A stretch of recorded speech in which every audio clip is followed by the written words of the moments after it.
The winter air was sharp that evening, the kind that bites at your skin and makes you pull your coat tighter. Bristol was alive with the anticipation of Christmas shop windows glowing with fairy lights, couples hurrying home with last-minute gifts, the scent of roasted chestnuts lingering in the streets.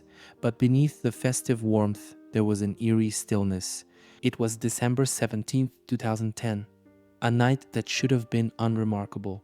25-year-old Joanna Yeates had just finished her shift at the architecture firm where she worked. It had been a long week, but the weekend had finally arrived, and with it, the promise of cozy nights and holiday cheer. Joanna was the kind of person who filled a room with warmth. She had a natural energy about her, bright, ambitious, loved by friends and colleagues. She lived in Clifton, a quiet, affluent area of Bristol, with her boyfriend, Greg Reardon. Their apartment was small but charming, a space they had turned into a home together. That night, Greg was away visiting family in Sheffield, leaving Joanna to enjoy a quiet evening alone. She had plans she would never get to fulfill. At around 8 in the evening, Joanna left her office, stepping into the cold night. CCTV cameras picked her up as she made her way home, her figure small against the backdrop of city lights. She stopped at a local grocery store, a familiar routine. Inside, the fluorescent lights buzzed softly, the shelves lined with holiday treats. She picked up a pizza and a bottle of cider Simple Comforts for a Friday night in. The store's security footage showed her at the self-checkout, scanning her items with ease.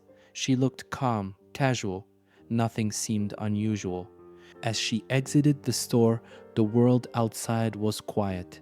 There were no signs of distress, no one lurking in the shadows, no one following her. She walked the short distance home, a walk she had taken countless times before. What happened after she stepped through her front door, no one knew. Saturday morning arrived, bringing with it the usual weekend bustle.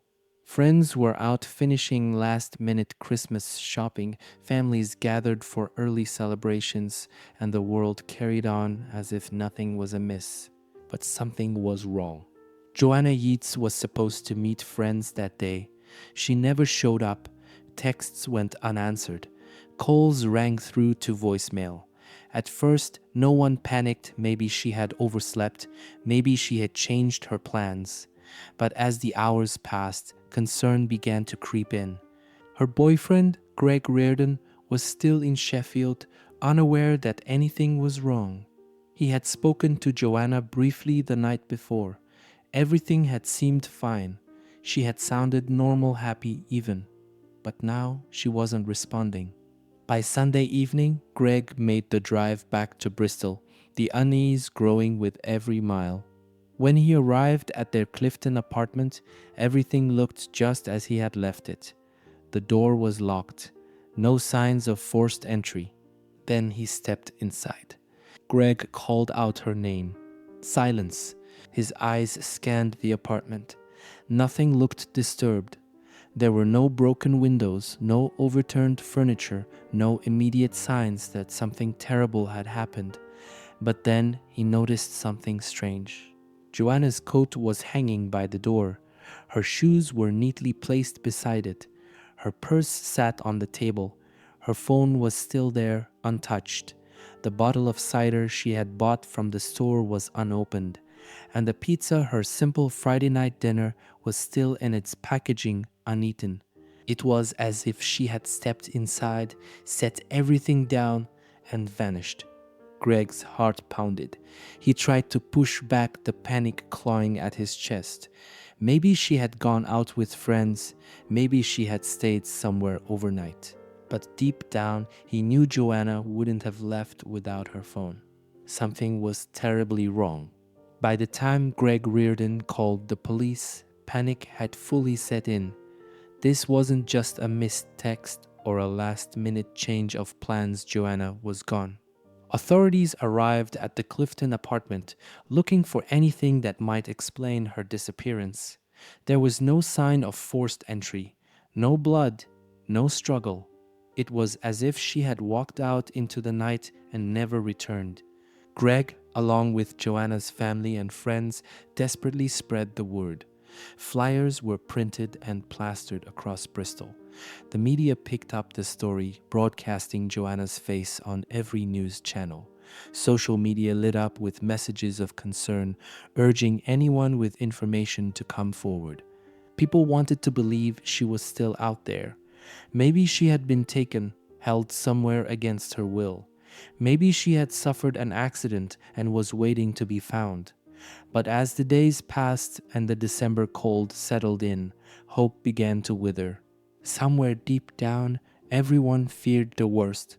It was December 25th, Christmas Day. Families were gathered around their trees, laughter echoing from warm homes.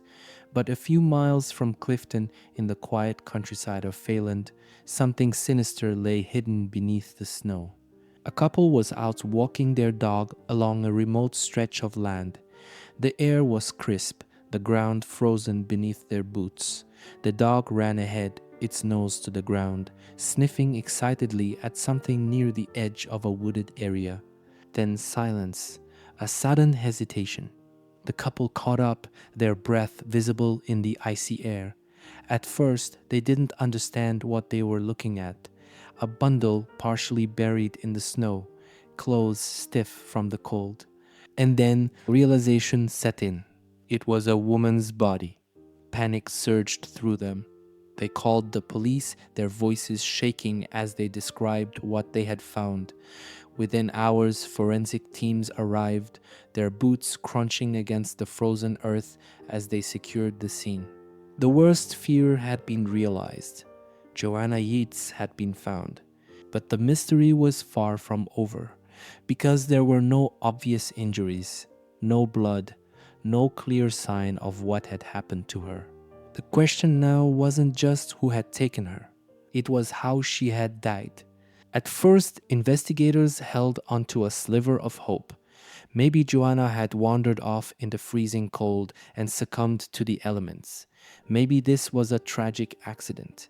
But the autopsy confirmed the worst. Joanna Yeates had been strangled. The bruising around her neck told the story someone had wrapped their hands around her throat and squeezed the life out of her. It was a slow, deliberate act, one that required time, pressure, and intent.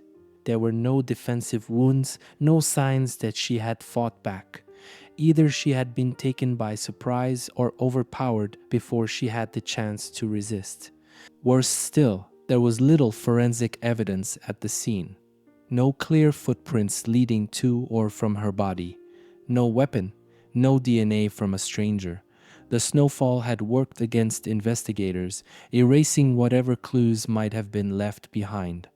What had started as a missing persons case had now become a full-scale murder investigation, and the most terrifying thought of all, Joanna's killer was still out there. As word of Joanna's murder spread, public outrage ignited. This wasn't just a crime, it was a violation of everything people thought was safe. She had been taken from her own home, from a city street, from a life she was still building. And whoever had done it was walking free, blending into the holiday crowds, a shadow among the festive lights.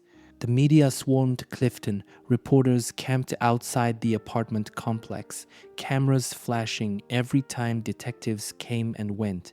People demanded answers. Who would kill Joanna? Detectives faced a grim reality. There had been no signs of forced entry at her apartment.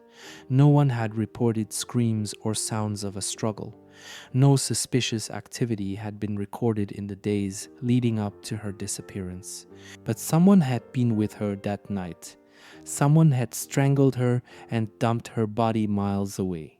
The pressure to find the killer was mounting fast. And then the first real suspect emerged.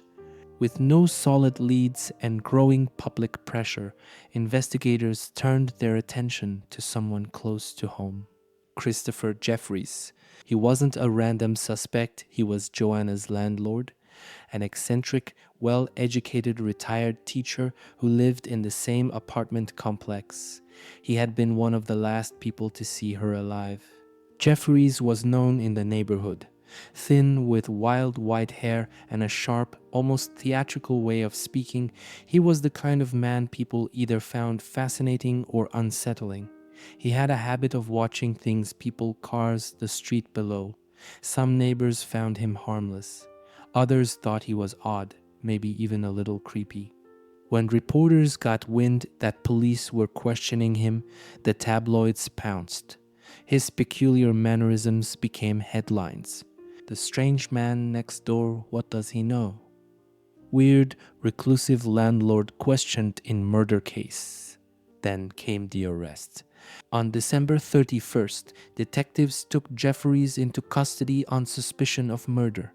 It seemed like the breakthrough the case needed. If he was the killer, it would explain how Joanna had been taken without signs of forced entry. He had access to the building. He lived right there. But as investigators dug deeper, the cracks in the theory began to show. There was no DNA linking Jeffries to the crime, no history of violence, no evidence that he had ever been inside Joanna's apartment. He denied any involvement, and after 2 days of relentless questioning, police had to admit the truth. They had nothing. Christopher Jeffries was released without charge. The media had crucified an innocent man, and the real killer, he was still out there. As the investigation dragged on, it seemed like the case was slipping away. Joanna's funeral had passed. The public was growing restless. Police had burned their first suspect.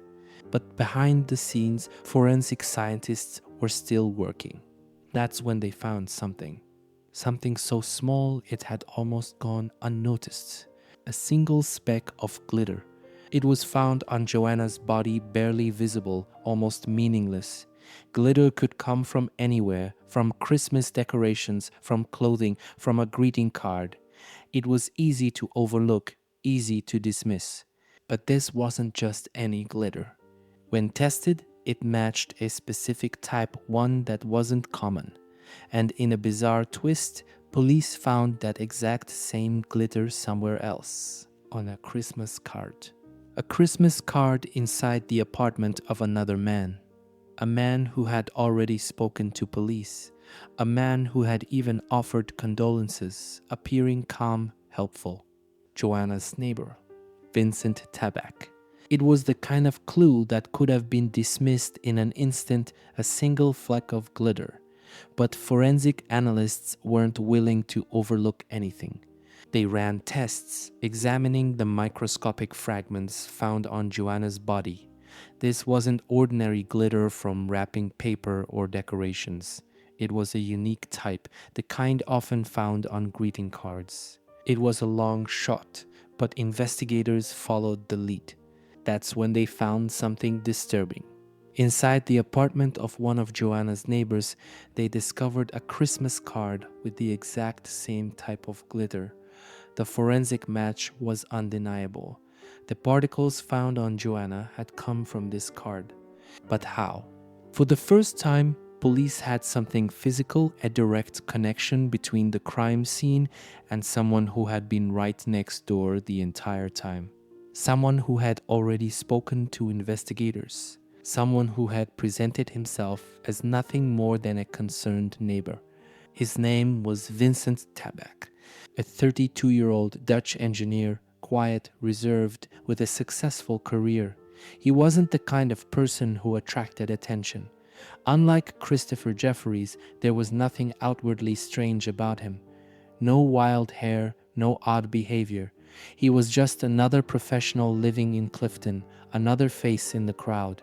Tabak had even spoken to reporters in the days after Joanna's disappearance, expressing sympathy, shaking his head at the tragedy. He had reassured his girlfriend, Tanya Morrison, that he had nothing to worry about. He had cooperated with the police. He didn't seem like a murderer. But forensic evidence was beginning to tell a different story. That single speck of glitter had led investigators straight to him. And when they started looking deeper, What they found changed everything. The glitter had led them to Vincent Tabak, but investigators needed more. A speck of glitter alone wasn't enough to secure a conviction, so they took the next step. Tabak had voluntarily provided a DNA sample early in the investigation, back when he was just another neighbor offering to help. At the time, no one had suspected him. But now, with suspicion growing, forensic experts tested his sample against new evidence found on Joanna's body. The results were undeniable. His DNA was there, on Joanna's clothing, on her skin. The polite, quiet engineer wasn't just a helpful neighbor. He wasn't just an unlucky man who happened to live next door to a murder victim. He was the killer. Now, police had everything they needed. On January 20th, detectives arrived at Vincent Tabak's apartment. This time, they weren't there to ask him questions. They were there to take him away. When the door opened, the man standing behind it looked nothing like the cold-blooded killer they now knew him to be. He was calm, collected, almost indifferent. But behind his blank expression, something had changed. The man who had once spoken to reporters, offering condolences for Joanna's death, was now the prime suspect in her murder. As officers placed him in handcuffs and led him away, neighbors watched in stunned silence. Many had seen him every day walking to work, carrying groceries, blending into the background. No one had ever looked twice. But now, everyone had the same question burning in their minds. Why? Why would a man with no history of violence, no connection to crime, suddenly commit such a brutal act? And what had really happened behind Joanna's locked door that night? At first, Vincent Tabak denied everything. He insisted he had nothing to do with Joanna's murder. But when confronted with the forensic evidence, the DNA, the glitter, the traces of him on her body, his calm exterior began to crack. Then the confession came. Tabak admitted that he had been inside Joanna's flat. He claimed he had misread the situation, that he had made a move toward her and panicked when she resisted. In his version of events, her death was sudden, accidental, a tragic mistake. But forensic science told a different story. Joanna had been strangled for over 20 seconds. That wasn't panic. That wasn't a loss of control. That was deliberate. Strangulation isn't immediate. It takes force, sustained pressure. A person struggles. They fight for air. Their body desperately resists death. For over 20 seconds, Joanna's killer had kept his grip tight, watching as her life slipped away. And when it was over, he didn't call for help. He didn't try to undo what he had done. Instead, he began covering his tracks. Even before police had suspected him, Vincent Tabak had already been trying to manipulate the truth. He sent fake texts pretending to be Joanna, making it seem as though she was still alive. He researched strangulation online, reading articles about how long it takes, what signs it leaves behind. He didn't stop there. He also looked up how to dispose of a body. Investigators discovered that in the days following Joanna's murder, Tabak had visited multiple websites about hiding corpses, forensic detection methods, and real-life murder cases. He had been methodical, calculated. This wasn't a moment of panic. It was the work of someone who knew exactly what he was doing. And yet, he had made one crucial mistake. He thought he had wiped away every trace of his crime. But a single speck of glitter, something so small, so insignificant, had been the thread that unraveled everything. The trial of Vincent Tabak began in October 2011.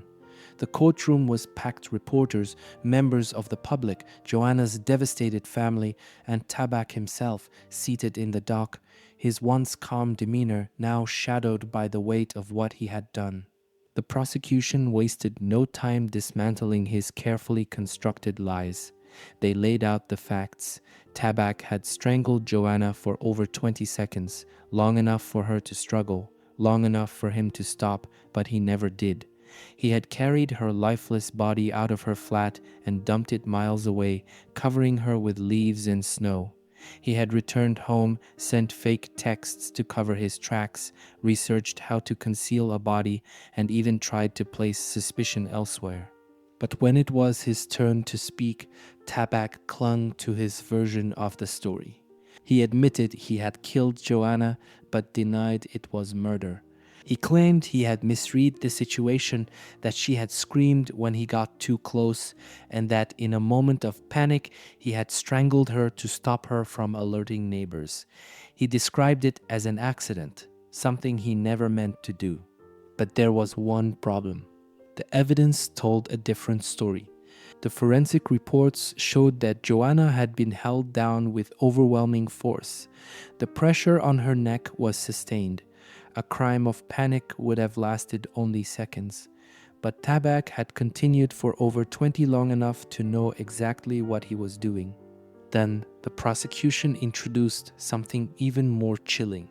Vincent Tabak had been looking at violent pornography, specifically images and videos of women being strangled. He had an obsession with the act of control of dominance. And on that night, when he had seen Joanna alone, that fantasy had turned into reality. The jury listened horrified. Tabak sat there expressionless. By the time the final arguments were made, one thing was clear. This wasn't an accident. This was a brutal, calculated murder.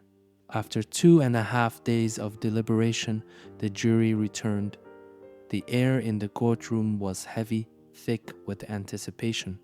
As the verdict was read, there was no gasp, no outburst, just a silent acceptance of what everyone already knew. Vincent Tabak was guilty of murder. The judge did not hold back. He called Tabak's crime unthinkable and depraved, highlighting his callous behavior after the fact, how he had gone to parties, texted his girlfriend as if nothing had happened, and even feigned sympathy for Joanna's parents. For his crime, Tabak was sentenced to life in prison, with a minimum of 20 years before parole could even be considered. Justice, in the eyes of the court, had been served. But for Joanna's family, there was no justice that could bring her back. Her parents sat in the courtroom, clutching each other's hands, their faces streaked with silent grief. Their daughter, who had once laughed, dreamed, and planned for the future, was gone, and no sentence, no matter how severe, could ever change that. It was a murder case filled with uncertainty, false leads, and dead ends. A landlord falsely accused, a killer who almost got away with it. But in the end, it wasn't a witness or a confession that solved the case. It wasn't a dramatic chase or a hidden camera revealing the truth. It was something so small it could have been brushed away. A single speck of glitter. Without it, Vincent Tabak may never have been caught. He had been careful. He had erased his digital footprint, hidden Joanna's body, and manipulated the media into believing he was nothing more than a quiet, grieving neighbor.